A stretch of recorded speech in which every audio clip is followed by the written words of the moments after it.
the tunnel structure in transition metal oxides differ from that of layered transition metal oxides that are rich in sodium before the cell cycling process? And what advantages do tunnel-type oxides offer in terms of na-ion intercalation and deintercalation despite being sodium poor or even lacking sodium initially? In what way does the presence of either three-dimensional or two-dimensional structures in these materials facilitate rapid na-ion transport? And how does low-temperature synthesis contribute to achieving small particle sizes with large specific surface areas that are beneficial for this rapid ion intercalation? Can Davis Zerns manufacture solid-state sodium-ion batteries made from seawater in Latvia? Why are these materials termed tunnel-type, and how do the channels present along the X, Y, or Z direction specifically enable the effective intercalation and deintercalation of na-ions?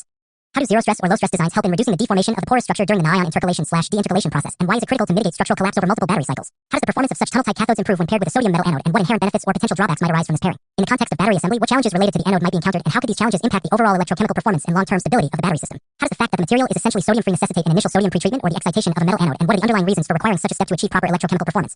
How does the absence of sodium in these tunnel-type transition metal oxides compared to layered oxides that are sodium-rich before cycling influence their overall ability for na-ion intercalation and deintercalation? In what ways do Fe-based and Mn-based tunnel oxides, the most common members of this category, differ in their structure and reactivity, and what properties make them especially suited for rapid na-ion transport when synthesized at low temperatures? How does NaFeO2, a representative Fe-based oxide, crystallize into two different forms under different calcination conditions, specifically forming an O3 type NaFeO2 when calcined at 500 degrees Celsius and a beta NaFeO2, similar to Wurtzite when calcined at 760 degrees Celsius, and what does this temperature-dependent crystallization reveal about the material's structural versatility? How do the structural differences between the O3 type and beta NaFeO2 manifest at the atomic level, particularly with respect to the arrangement of oxygen atoms into a hexagonal closed-packed configuration and the localization of sodium and iron ions in tetrahedral positions as shown in figure 3.24a? What?